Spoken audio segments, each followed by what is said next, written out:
You are the face of God. I hold you in my heart. So with that, the fact that we all now know who we are, this is very essential to our oneness process. Because we find out that there's no difference between us, and as in my darshan with Sri Bhagwan, my roommate asked, we were able to ask questions. They had to be written before, and certain were chosen. None of mine were chosen, ever, but hers was chosen twice. And she said to him, well, is your Antaryaman, which is the shall we say, the Holy Spirit, we would say it in terms that we may know it, or our higher self, what's the difference between yours and mine? And his only answer was, there is no difference. So we can say that. We can say, I am the face of God. And in the 28-day process, this came in tremendously. How can I know that I am God? How can I stop suffering in my life? Well, all I can tell you is, if I did it, anyone can do it. Anyone. Because I was the queen of suffering. It's been a few years that I've known no, because I've gone through a process of, well, perhaps 30 years of finding, of trying to find out really who I am, because that was the major question. And my teacher at that time, 25 years ago, said, Francine, the only thing you have to do is sit down for 1 hour every day and say, who am I? Did I do it? No, I didn't. I didn't do it. How could I do something like that? I didn't do it. And now that would have been so easy. And perhaps I would have awakened far before.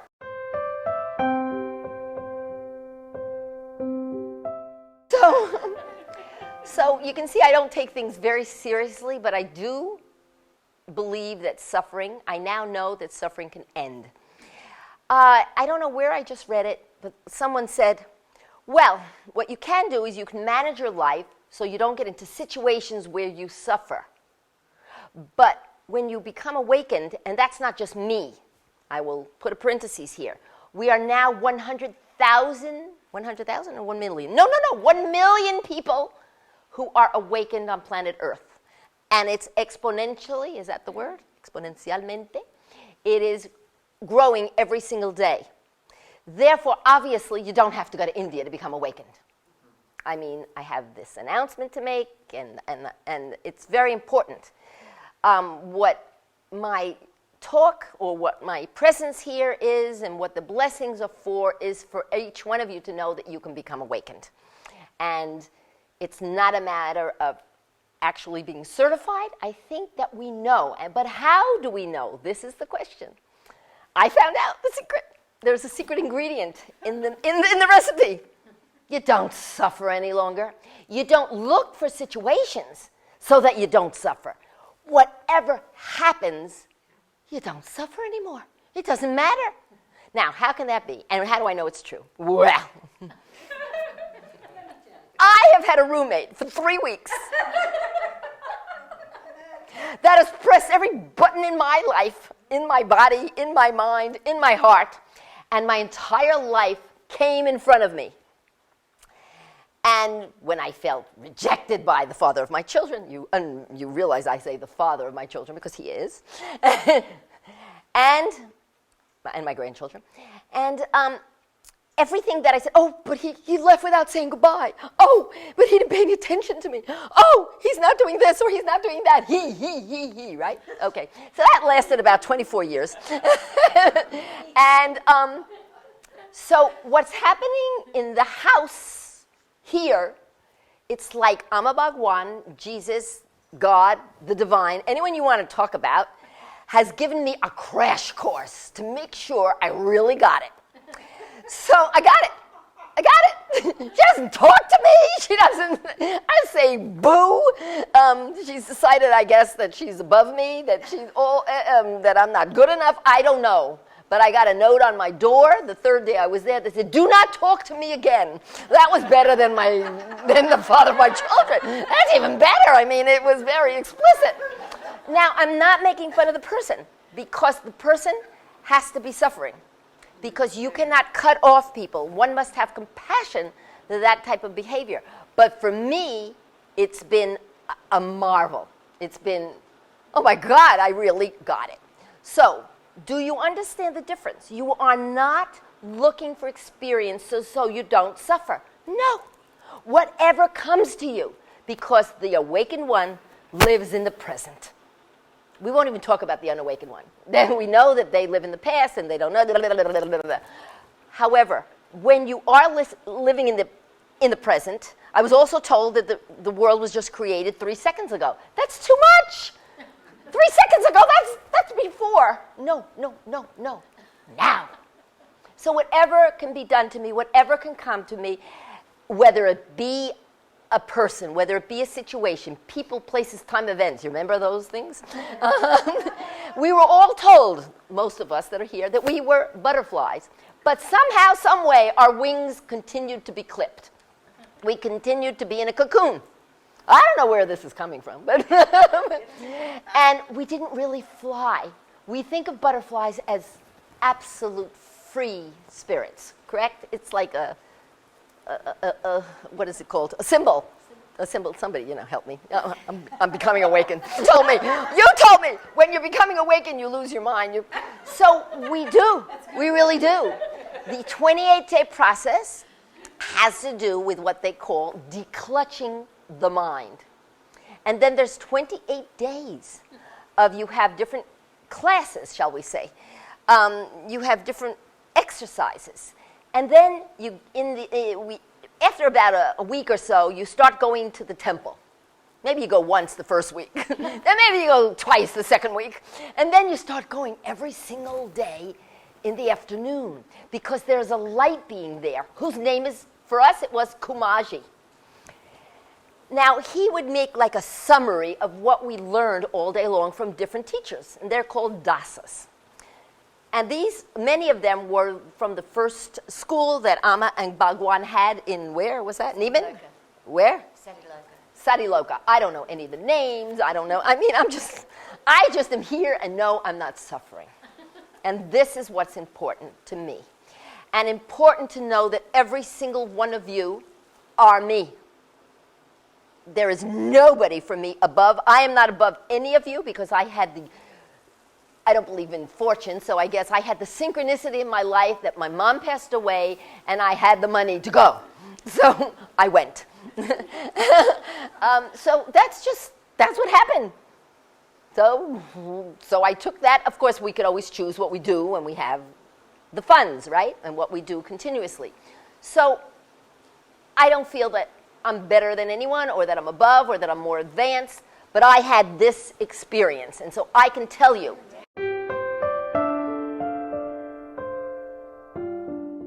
with this, I would like to open the floor to any questions that you have, any of you, to me, about what I went through, because you've all heard it up and down, the people that come back from India, and they tell you, and I did this, and I did that. Well, I didn't do very much. Oh, wait, I have to tell you one other thing that was really funny. Towards the end, I'm just remembering, towards the end, we were told that we were going to have this incredible psychic experience. And since I'm not a trainer, I did not know about something that's called the baskets. I won't go into what it is, but we were told what it was, and that something very tremendous was going to happen. So I was all excited, and we did a process also in the upper floor of the temple, and everybody lied down on their mats. There was special music, and it's a whole thing that you go through. And lo and behold, I had the resolution to a riddle in my life for 63 years. All of a sudden, I saw in the fourth basket, there I was, in the nurse's hands, being weighed, and I got my answer to this. So I was gung-ho. I mean, I had the experience. Well, the next night, we were told that we were going to have another one. And I'm lying there, and I'm hearing one Chinese girl had brain surgery. They couldn't get her up. Another person that was in my mandala, she met her mother, because somebody said she was an Italian lady, that name that the mother used, Nimita, or something like that. And she goes, Mommy! So I heard this directly from the people. There were the experiences. But Francine didn't have anything.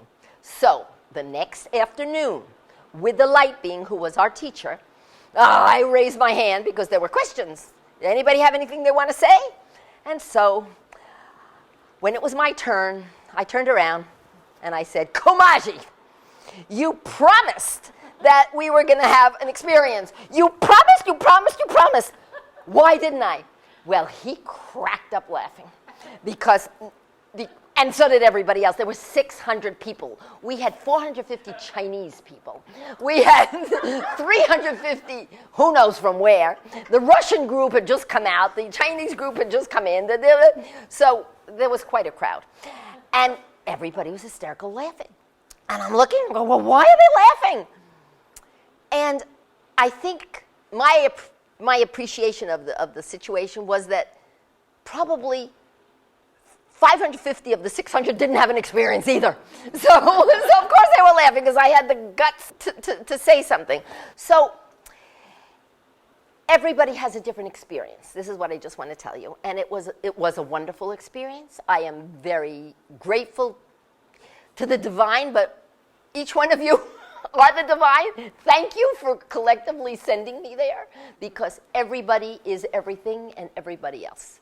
And I bless you all just as I want your blessing to me. Please.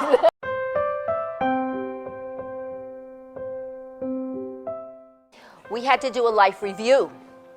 And when I got back, we were just totally in peace together. I don't know where the shift came from, but there was definitely a shift. And I realized, because I was still talking about the past, but you didn't say you were sorry, you didn't do this. And he would even say, but you have told me that in the Course of Miracles, anything that is not love isn't real. So why do I have to say I'm sorry for something that wasn't real? Well, point. You have a point. I mean, you're right.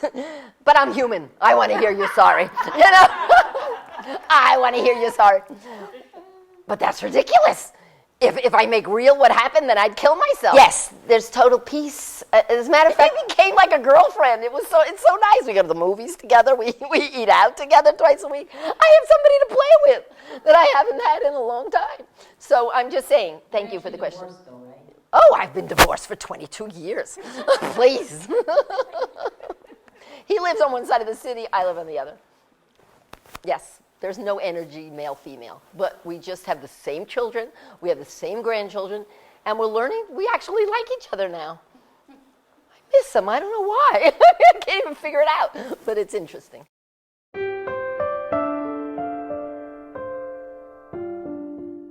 No, I don't have any fear at all. I kind of was not very fearful before, or I wouldn't have traveled for 3.5 months alone and on the trains and this and that and the other thing, because I know I'm not a body. However, I think I'm more excited now. People who knew me, Rocky and Grandma knew me from before. I don't think really anybody else did. Well, you met me, but you didn't know me, baby. So I've always been very passionate about everything. Somebody can be passionately fearful.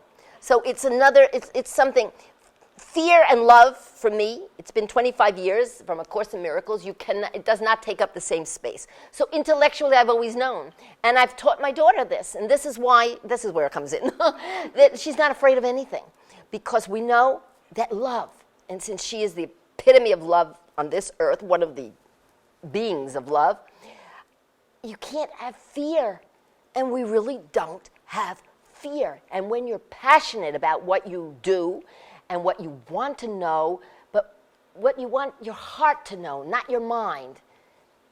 Bhagwan said the other day in one of the webcasts, there is a vibration that's given out by the heart, or perhaps it's sent to the heart, I don't know, but it is the heart that's the ruler, and the heart sends the frequency to the brain, and thus it continues.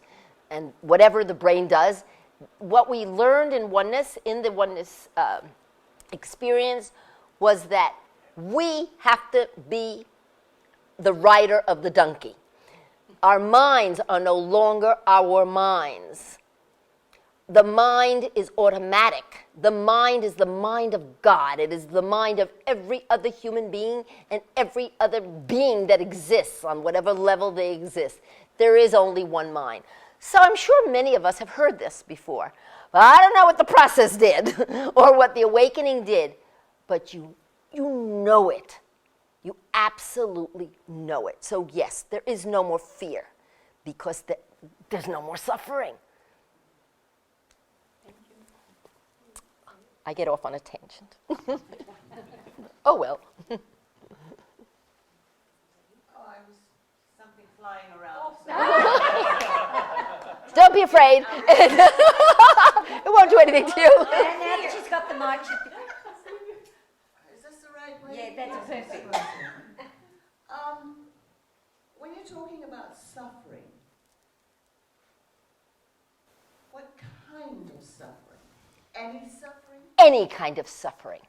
Because anything that comes into your life is perfectly okay. It may not feel good. It doesn't mean that I don't get a little sad or I don't get nervous. But, okay, another example. They were here, the Omers. Well, all of a sudden, they're in your bedroom. She's in your bedroom changing. And I go, like, why didn't she just tell me? I mean, what did we learn in our society? Well, you say, is it okay with you if she goes into your bedroom and uses it? And I go, oh my God, is my bathroom clean? I had no idea what. Of course it was. It took me about 10 minutes to come down because I even said, who was next to me? Were you there? I said to Leslie, I feel like I was just violated because I said, they could have just said, do you mind if so-and-so uses your room? And of course I would have said, of course. But they didn't have the decency. I'm making fun of myself. They didn't have the decency to say, this doesn't exist any longer. And when I looked at myself and I realized it was my ego trying to screw me, it tried to get me to be angry. It tried to make me feel violated. It tried to make me feel, you name it, it tried to do it. And I said, ha, ha, ha, you're not going to get me.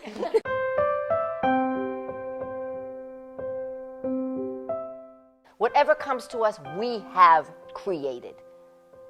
And in the oneness process, in the 28 days, we are detached from our mind cravings. So mind cravings and the chattering in our heads. There were 2 different days. One was mind cravings and the other one was mind chattering. You go, oh God. So all of a sudden, in another relationship that I have, I was always thinking, oh, I wanted to see him before I went to India, this and that. And the other thing, I didn't need to anymore. That's not what was happening. It's like whatever is happening is okay. And it doesn't mean you're not wanting. You're just looking and saying, is this what's happening? It is what it is. Yes, it is what it is, but you can get so much out of that isness. Right. Because you can love it and you can embrace it. And even if for me, the worst thing that could happen, I'm sure for all of you, would be the cessation of life on this planet of one of our loved ones, one of our children. But I don't know what's going on. We have, as was said to us one day, we have tunnel vision. We haven't a clue what anything is about. One of the best things about this concept is I saw a cartoon about the 5,000, 3,000, there's so many different numbers, of the people that died in 9/11. And all of a sudden, a beautiful curtain opened up. And there was Jesus was waiting for all of them. And there was this beautiful banquet. And he just said, thank you. Because they volunteered to bring more consciousness to our planet so that we could begin to do something. And that's one of the things that's very important, that this exponential, that's the word, this exponential multiplying of awakeness is because the time when Amma Bhagwan, he knew this was the time. He knew it was the moment to begin to use and activate the golden ball. And that's what we each do. And I had never realized until about 2 or 3 days ago, for some reason I'm not a trainer. I hope to become one at the end of the year. But that hole that the Diksha makes in our brain, what I have been told is that it fills it up with God and with our divinity, with our own divinity. I had only understood about the rewiring of the hemispheres. It's so much more than that. And Amma Bhagwan said, and each dasa told us the last day, just go out and awaken the world. You are an arm of God. But every single one of you are an arm of God. There is no difference. So, if you have anything else to ask, go to it.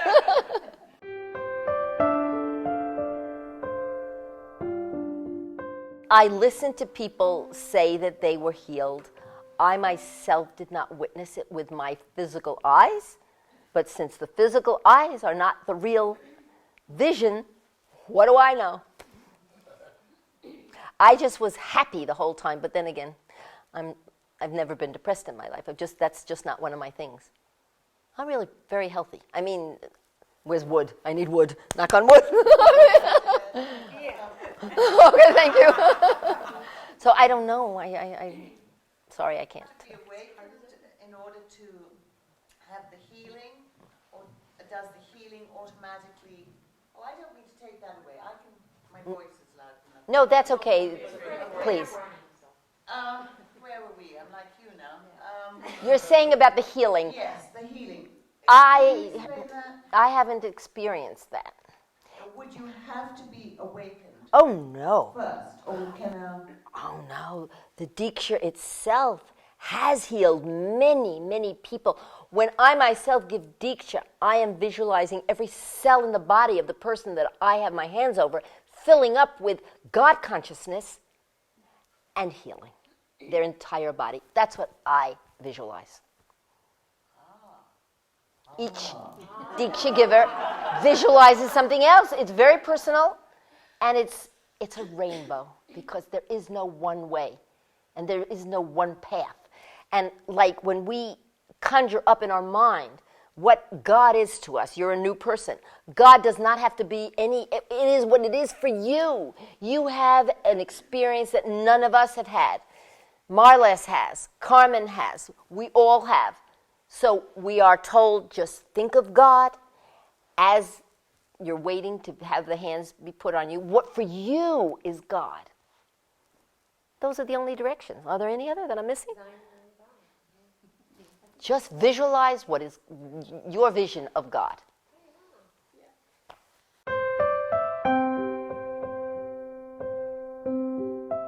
Totally. That's why I'm in this.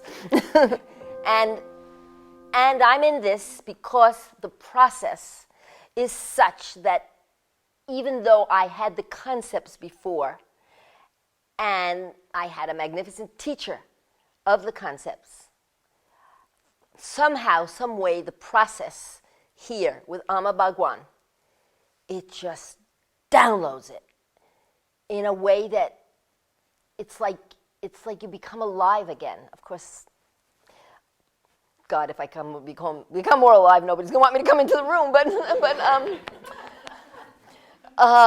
it's wonderful. I mean, we all say, well, we're waiting for this. We want this to happen to us.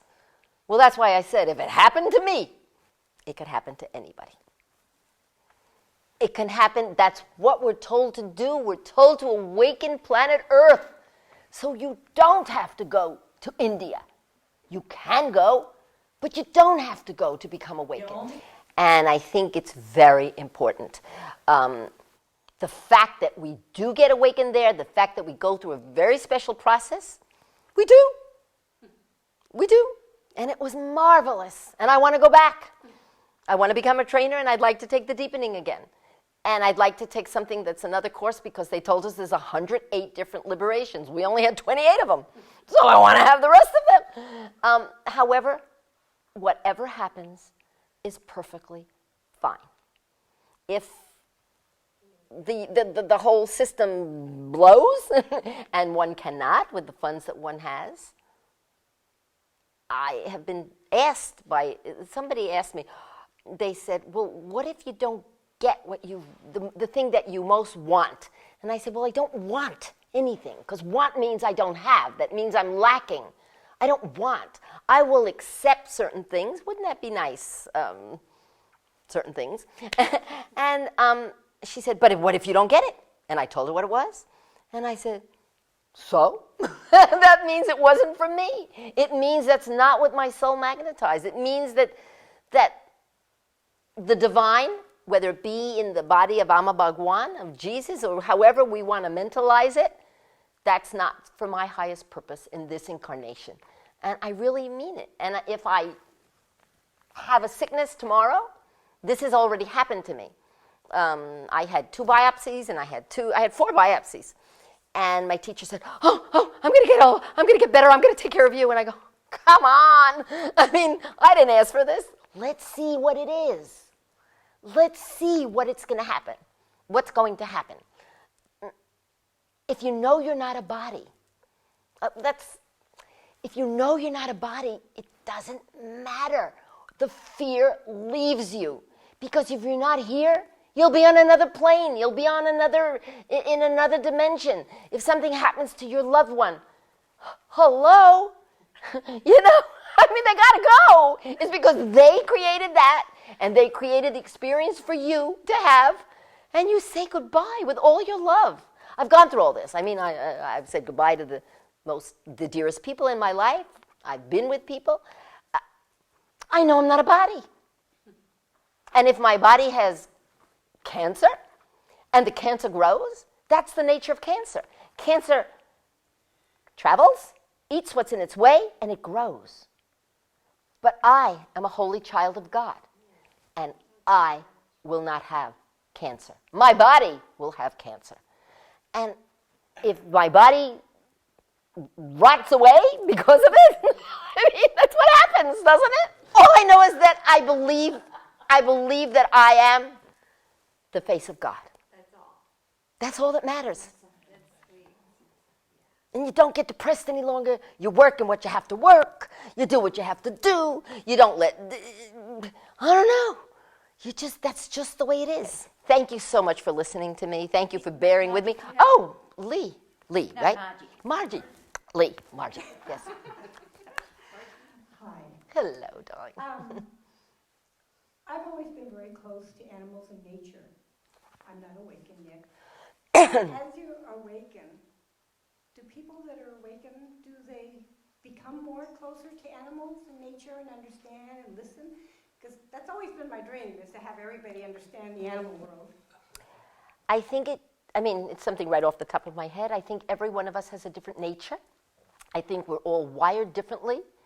I'm wired like this crazy, passionate woman that loves to dance, and I could go out dancing every single night after 12 o'clock at night, and I'm 68 years old. It's like, it's time you don't do things like that. Well, I do. And we're wired differently. If you're wired to love nature and to love everything that other beings that God has created, oh my God.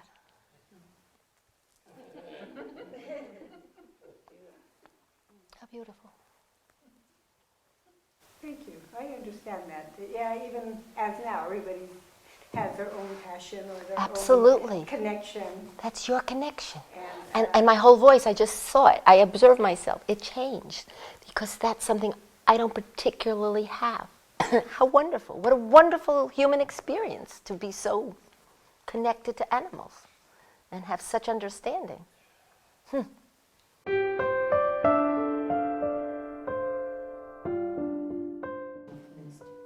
It said that for each one of you who awaken, 100,000 others will awaken. And you really decide whether you're awakened or not. You know, if your life is such where you are no longer suffering, that you're not looking for special experiences. The experiences come to you. I think this is so important. And whatever it is, you go, Okay, it could take you 10 minutes, 15. It could take you 10 days. I mean, the thing started speeding up for me. Very interesting. And then all of a sudden, you go, that's my mind that's trying to take me over. And as soon as you realize that, that is an awakened experience. You're beginning to become awakened.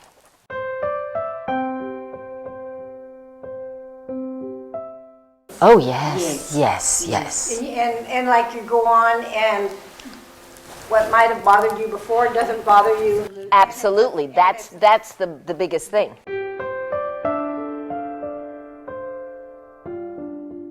Yes, because we're all conditioned.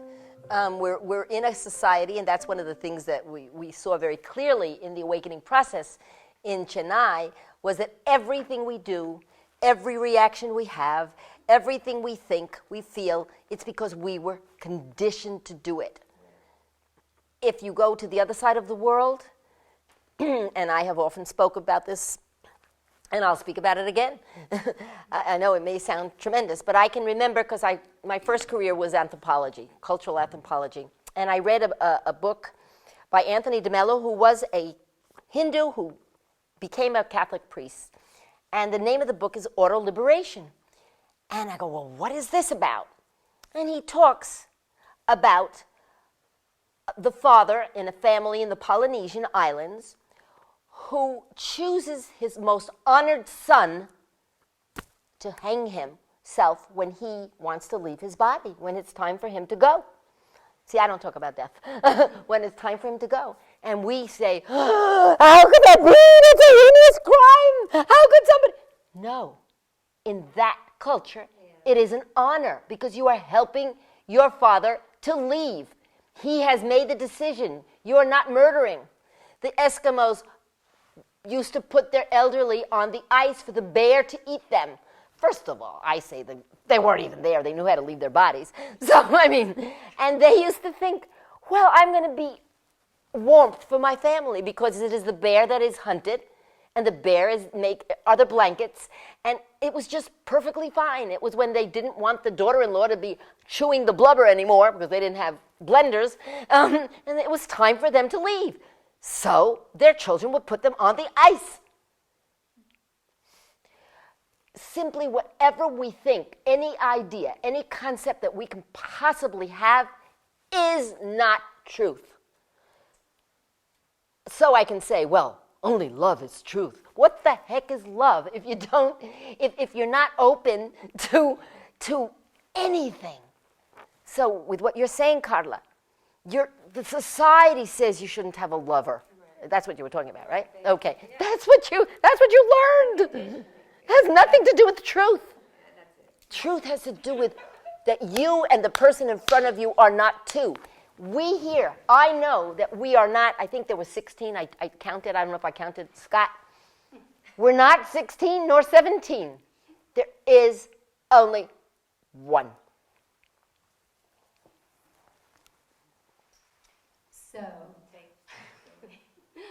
So you totally know without any doubts that you love yourself. Yes! You totally love yourself. So you're beautiful. I don't know why. I don't know why. I can't even tell you why. Was there a time before all of this that you didn't know that you loved yourself? Yeah, absolutely. I think after the awakening process, you talked about the not this, not this. Well, one of the things that my teacher, who I had for 12 years, I had a teacher. He was a Sufi master. And he would say, it's the neti, not this, not this, not this, not that. And then you get to then what is. And that's where, who am I? I am the face of God. That's all there is.